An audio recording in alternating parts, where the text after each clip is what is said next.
Hello, everyone, and welcome to a special edition of Citizen Education. My name is Tracy Wiley. I am one of the voices and faces behind Citizen Education. I help find voices of the unheard, and today's voice is Danielle Elliott. If you do not know who she is or have not heard her story, she is here to explain it all.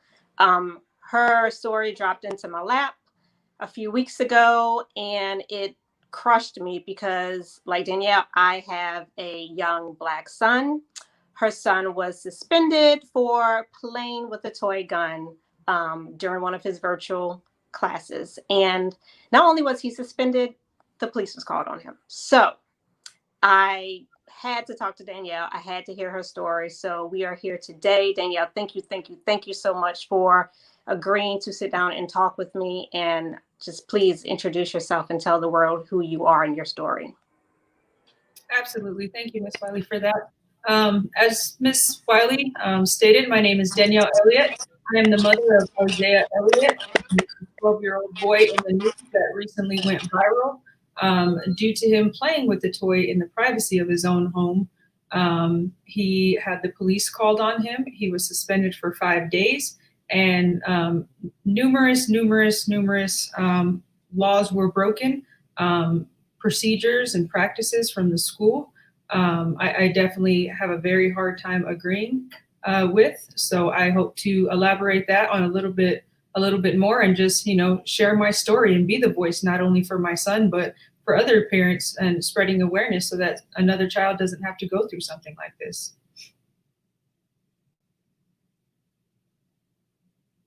Again, like I said, I have a young son, a young Black son, 7 years old, and he's doing virtual school as well. I could not imagine the thoughts of him touching his Nerf gun that is clearly a toy and having the cops come to my house about this. Like, tell me, can you walk me through the call, just everything? Absolutely. So on August 27th, Thursday, mind you, this is the third day of virtual learning for my son. The first 2 days, the instructions were clear from the teachers that the cameras were to be enabled at all times due to participation and attendance purposes. They also made it clear that the expectation was that parents were not to be seen in the room and were not to be seen on camera. So at no point in time did we have the option to turn the camera off. Due to the Zoom video meetings and the Google Classroom, I knew that my son would be visible to the teacher and that the teacher would be visible to him. However, I did not know that he would be illegally recorded, as I never consented to that. So that's just one piece of the story. At approximately 10:17 that day, I received an email from his art teacher informing me that Isaiah had a very hard time staying focused during class. He was very distracted, and he was playing with she assumed to be a toy gun. Immediately upon receipt of that email, I responded and I said, "Ma'am, I can assure you that it was in fact just a toy. I knew the exact one she was talking about because I had just went hiking and I let him come and, shoot some leaves and trees and things that normal boys do." So I let her know at approximately 11 o'clock that it was in fact just a toy. She informed me that she would have to let the vice principal know about the situation and that I would be contacted later on. According to the police reports, at 12:06, they were dispatched to the school, not to my house, but to the school first, to talk to the vice principal and the reporting teacher. It wasn't until 1:41 that the vice principal called me to notify me that the police were on their way. At that point, I called my husband immediately to make sure that he was home. I then called my son and I tried to strategically think through what our next steps were going to be. Because as you know, raising an African-American child in today's society with police brutality, with the cultural divide, with all the racism and everything going on, I truly was fearing for his life. So I called him and I said, "Isaiah, the police are on their way. Lock the door. Do not open the door. Stay away from the windows. Put the toy gun down. Go downstairs into the basement. And whatever you do not open that door until your dad gets there." And at that point, he just kept repeating, "Mommy, mommy, you're scaring me, you're scaring me." But I too was terrified for him because, their society and history has showed us time and time again, especially during, recent events. Tamir Rice, for example, so 12-year-old boy perceived as a threat for playing with a toy gun at a park, something that's perfectly legal. His mother had to bury him because of something so, disheartening. There's not even words for it. So that call came in at about 1:41. My husband immediately rushed home. And then at 2:41, two sheriff office deputies showed up to my house, in which they then sat my son down. They described to him the severity of playing with the toy during class and getting distracted. And then on 3 different occasions, they threatened to press charges. They said, had this been in the in-school environment in a district, like actual building facility, that they could press charges for interference of a educational institution. But since it happened in the home, they technically could still press charges because it was during a e-learning school-sponsored event. They said they were going to let this be a lesson learned for him during this time, but that if anything similar in the future were to happen, he would be facing criminal charges. Now, again, let me backtrack, and I want to state a couple things. If at any time the school felt as if my son, Isaiah, was in imminent danger, was a threat to himself, or was a threat to anyone else in that household, why didn't the principal call me first or the teacher called me first to immediately notify his parents? Because 9 times out of 10, I am in the home. I am right outside that door, and I could have rushed in and, figured out the situation, alleviated the situation. My second issue is, if at any time they felt my son was in imminent danger, why did it take the police 4.5 hours to show up to my house if they thought he was in imminent danger? Third, if you watch the body cam footage that the El Paso County Sheriff's Department just released yesterday, it includes their initial response with the school and the interactions with the vice principal, as well as the body footage and their everything that transpired when the police arrived at my home. I just watched that video last night, and a few things that stood out to me were that, one, the police said when they arrived that after watching the legally recorded tape, they admitted that they thought it was just an airsoft gun because they heard a comment about BBs. So he told the teachers, I think it's just an airsoft gun. He also told criminal acts he can't press charges. However, later on, threatens my son 3 times with pressing charges against him. I don't know if that was a beyond scare tactic, something he tried to do. One other thing that I found to be extremely offensive and extremely disheartening was the fact that if you watch that video where the 2 deputies were talking to the vice principal and the art teacher that reported it, they were laughing. They were making a joke. They made a joke along the lines of, okay, well, once you go do your health and welfare check, then we'll pull the trigger on the administrative piece. And they go, haha, bad timing joke, right? So if my son was in imminent danger, why didn't they call me first? Why were they laughing about it? And why did the cop show up 4.5 hours later? She also admits on that video cam footage that she did not call the parent first. And you can hear her asking the deputy several times, should I call the mom now? That tells me that she didn't know what procedures or what practices were at play during this particular situation. Now, this brings, as a mother, this brings up an even more concerning thing for me. Had this been a real live gun, had my son gotten access to a real live gun, is this the policy that Grand Mountain School is to implement? To laugh and find humor in a situation, to not notify the parents, to have police show up 4.5 hours later? There's nobody walking this earth that can tell me that those school administrators had my son's safety and best interest at heart that day when that decision was made. Not only did they not protect his safety, but they endangered the life of my son. He very well could have been the next story, the next tragedy.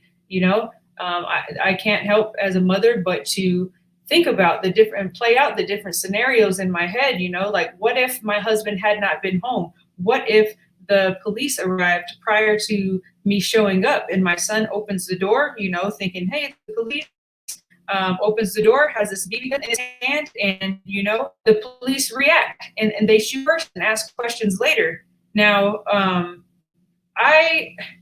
I want to make it clear that, I do support law enforcement. I do have a criminal justice degree. At one point, I even wanted to become a police because I know the way the criminal justice system is set up and I know that it's unfair. So I wanted to be a part of that solution. So I want to make it clear that I'm not one to generalize and let a few bad seeds, generalize and ruin the whole batch for me. However, the way this situation was handled on this particular day in this particular situation, I found it to be extremely devastating, traumatizing, and like I explained with the school officials, this was not just a one-time incident like, hey, you remember that one time you got suspended? This is going to have a lifelong impact on my son, on the way he perceives his education, on the way he perceives law enforcement. This was his very first interaction with police, and it was a very scary one to him. He described my husband, he was there when the cops were talking to him, and my son had tears in his eyes. He was crying. He said, Mommy, I had butterflies in my stomach. Now, mind you, my son is only 12 years old. He literally just had his birthday a couple months ago, and he may be, very tall and big feet and have a mustache and look a lot older than he is. But I think the thing that hurts me the most as a mother, especially in today's society, and if I had one wish, it would be for society to see my son Isaiah the way that his mother sees him, the way that I see him, goofy, funny, innocent. He loves to dance. He's super sweet. He even loves to bake. I mean, he is just, a kid, an innocent child. And, for them to try to criminalize that behavior, something that was perfectly legal in the privacy of his own home, I find it to be heartbreaking. And what initially started out as me advocating for my son is spreading awareness to other parents. It has since lit a fire within me to advocate for other children. And the more time I have to reflect, the more time that I have to think about the situation and really dissect it, I realized that what happened to Isaiah on that day was just a symptom of a deeper rooted issue, of several deeper rooted issues. Criminalization of children has been going on since as far as I can remember.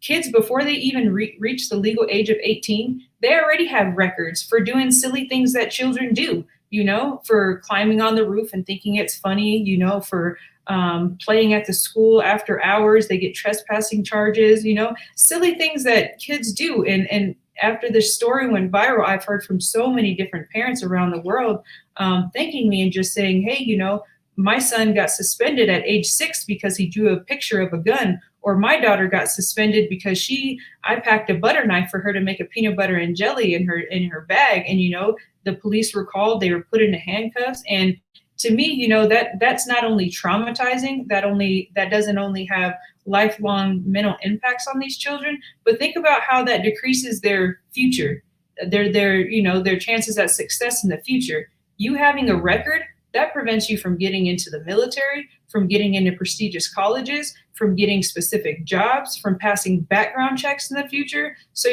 the criminalization of children is just one deeper rooted issue that I'm advocating for, and I'd like to see some policies change. I'd like to see those policies I'd like to start from the foundation in which they were built upon, and to talk to policymakers and to keep using my voice and using this platform so that real change can occur, long-term changes. I don't want to just put a Band-Aid over this situation and say, hey, that's it.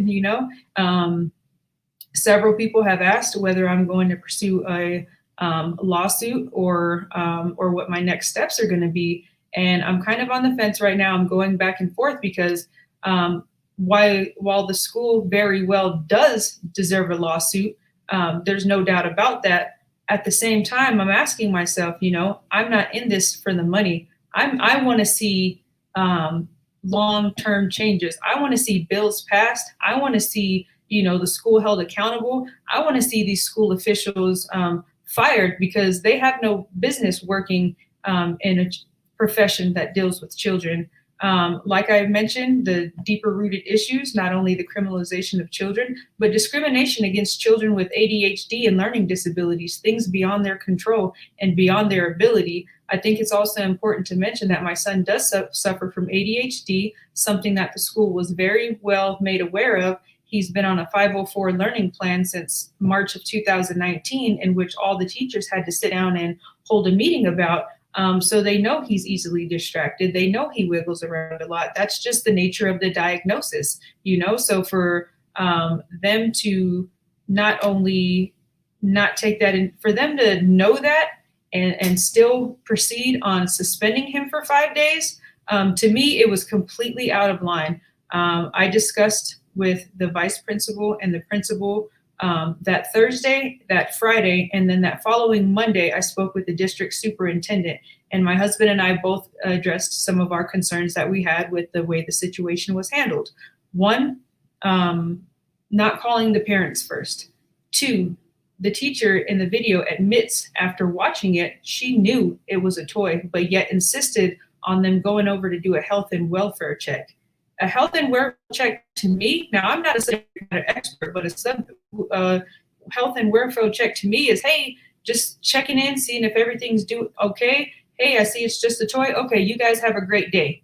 Not threatening to press charges, not intimidating a child, none of those things. So I spoke with the principal and the vice principal, and I asked them to kindly reconsider the terms of his suspension. Now, many people have asked me, what does e-learning suspension look like? How do you get suspended in your own home? So what they said was that my son was not allowed to join any of the classes, meaning he was deprived of his education. He was denied access to his teachers who were providing this clear instruction.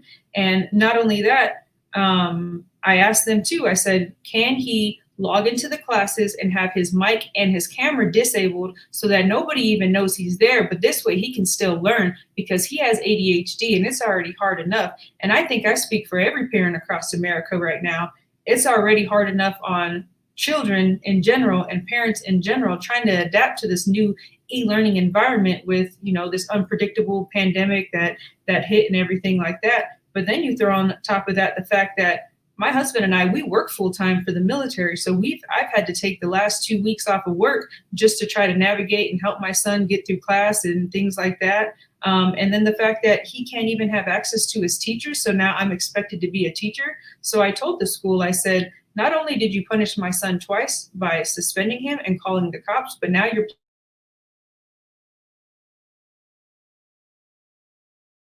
through this.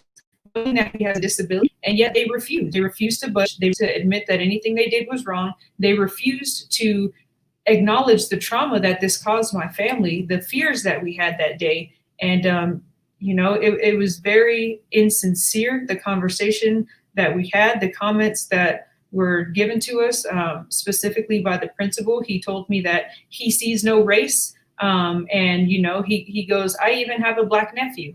And, to me, it's like, just because you don't see race doesn't mean that there's not a problem. Just because you fail to acknowledge that, there is a racial divide, there is a climate of hate right now with everything going on. Just because you fail to realize that, or maybe it doesn't affect you to where you don't care enough, for you to diminish what we felt on that day and take away from the trauma that we felt that day, to me, I found very, very offensive. Now going on to the vice principal, she compared my son's actions. She kept repeating the term, I hate when children make bad decisions like this. Now, my son was playing with a perfectly legal toy that, mind you, the toy industry targets towards kids his age. You have Nerf guns, BB guns, dart guns. Now let's look at the movie industry. What's directed towards kids that age? You have Marvel, superheroes, desensitizing violence, fighting crime, bad guys. Now let's look at the types of games these children are playing. Fortnite, Minecraft, Call of Duty, everything like that. So for me to have to explain to my son why him doing something that was perfectly legal in the privacy of my own home, how he could still be perceived as a threat, that broke my heart. And it literally blew my mind. So I expressed all those concerns with the vice principal, and her comment to me was, let me give you an example so that you can understand the impact of what Isaiah's bad decision was. She said, let's pretend Isaiah flashed pornography on the screen and all the students were to see that. How would that affect the trauma of each student? And how would we have to handle that in regards to parents' concerns and calling in? And we called her out, and I said, I know you did not just compare my son playing with a toy gun in the privacy of his own home, which is perfectly legal, to him flashing pornography on the screen, something he would know better than to do, something he doesn't even know what is, for you to compare that was offensive. And I'm like, you're trying to paint this picture of who my son is. You sent the police over with the preconceived notion that, yeah, they got in trouble a few times last year. I guarantee you anything my son has ever gotten in trouble for in that school was because of his ADHD. He wiggles around a lot. He can't sit still. He fidgets with his pencils. He doesn't get his work done on time. And the school has yet to provide any type of resources to help navigate through that. So like I said, I think this was just a symptom of bigger rooted issues, deeper rooted issues. And deeper rooted issues within the school system, but on the bigger grand scheme of things, I find, systematic racism. It's in our criminal justice systems. It's in our school systems. It's in, it's everywhere, politics now, everything. And, it truly breaks my heart. And like I said, I've had a lot of time to reflect and to think about these things, and what I'd like to do. And what I plan on doing is advocating for children everywhere, advocating for parents, advocating for those parents who don't have a voice, and for pushing for policy change, because things need to change. Our children deserve better. We deserve better. And schools need to know that they cannot overstep their jurisdiction into the privacy of our own homes. What they can mandate and regulate in their school, they cannot mandate and regulate in my home. So, that's pretty much the story. Gotcha. So sorry. I don't even have words. I am so sorry that you are going through this. I'm so sorry that your son is going through. This is insanity. And if I wasn't live streaming, I had some other colorful words to say, but I can't even imagine going through something like that. You know what I'm saying? Like, how is this on your son? Like, mentally? I mean, I understand the mental anguish is causing you and your husband, but how is your son dealing with this? Originally, he was very scared. He thought that he was going to jail. This was his first interaction with the police. And like I said, he had tears in his eyes. He kept repeating over the phone, Mommy, you're scaring me. And, he said he had butterflies in his stomach and things like that. And he really thought that he was going to jail that day. And, it was terrifying to me to know that, my son had to go through something like that, all because of an innocent action that he did in the privacy of his own home. The following weeks, during the duration of his suspension, I can't tell you the amount of time we both broke down crying and mental breakdowns, because, not only is it hard enough on my son to learn as is in the classroom, but now you're on the virtual classroom, and now they took that away, and now they just basically handed him a packet of work and said, hey, have this done by the time you come back. And that I think I also speak for every parent across the world when I say that school is different now than it was back then.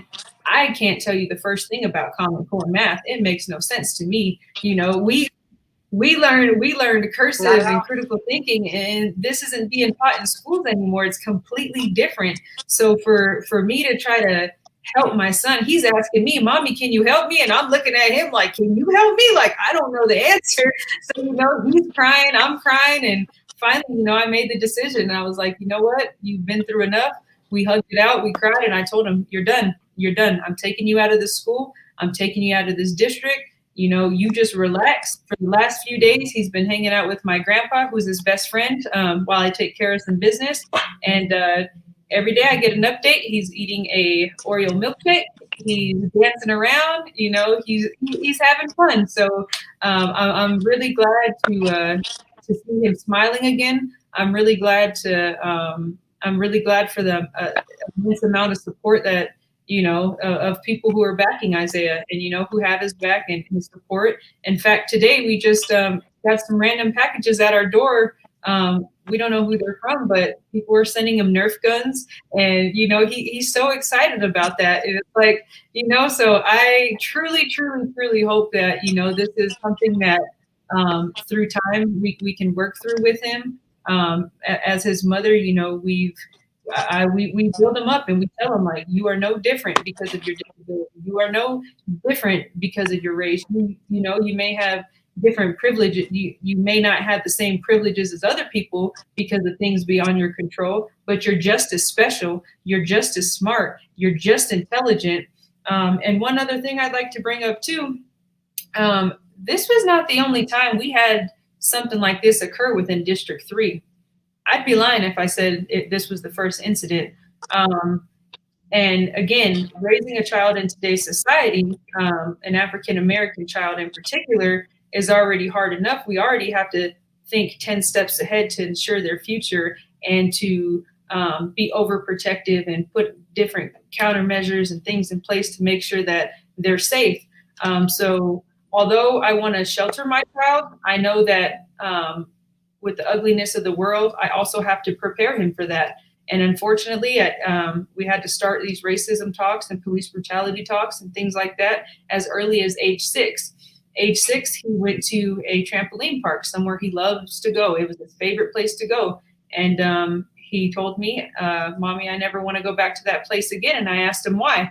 And he said one of the Caucasian workers told him that there were no coloreds allowed. So we started these conversations at age 6. Age 7, he was so excited to get his ears pierced. We went and got him pierced. He went to school trying to show off his new earrings. And then the kids were telling him, are you a pimp? Are you a thug? Are you a gangster? So my son didn't want to wear those earrings anymore because, you know, that's how he's perceived. Age 8, this was specifically within the district. This was at a different school, same district, King Elementary. He wore a poop emoji shirt one day. He loved this shirt. He used to wear it all the time. And when I went to pick that shirt out for him to wear one day, he told me he never wants to wear the shirt again. And I asked him why. And he said one day during class, his music teacher said, "Hey, poop boy." And all the kids at that time, they were in 5th grade, they all start laughing. And then one of the kids point out, "Hey, your skin color is the same color as poop. You have poop skin." And, you know, the teacher didn't do anything to stop that. So then he was the other, you know, so it's hard for me as a mother to see him go through these things, not only because of race, but also because of his ADHD. I'm also going to elaborate on that as well. Last year, same district. They were very well aware of his medical diagnosis. They had medical documentation. My son was taking medication to help him focus in school. The school had told me that they were going to move him to his own seat. That way he didn't get distracted and that way he could focus. Most of the kids would sit in cubes of desks of 4. That way they could help each other with work and things like that. They told me they would just move him to his own little seat and that hopefully that would help him. But he continued to get in trouble. I continued to get phone calls about him not paying attention and things like that. So one day I went to shadow him. Now, when I tell you, they did not just have him sitting by himself. They had him completely isolated. He was pushed to the back of the classroom to where you couldn't even see him. He could barely see the teacher, you know? And students started making fun of him. Students started calling him stupid because he had to sit by himself. Stupid because he had to have extra time on his work. They called him crazy and said that he had to take his crazy pills and different things like that. And that was in 5th grade. That was what, age 10, age 9? And it got so bad to the point where my son threatened to go to the top of the roof and jump off because of the things that these students were saying to him. So this has not been the first time my son has experienced discrimination because of his medical condition, or because of his race, or because any of those things. And the fact that the school failed to acknowledge that trauma and failed to acknowledge that their policies, their procedures, and their staff members all played a vital role in this, it truly just breaks my heart. And like I said, it lit a fire in me. I plan on shutting up anytime soon. I'm going to keep using this voice until I see true and real change. And yeah, it really, there's just words for it.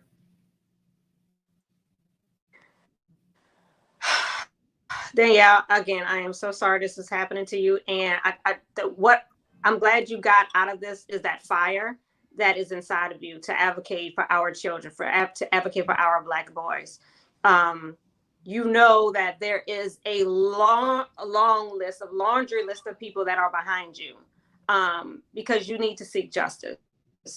And I'm sure there's not only your story, but there's a million other stories out there.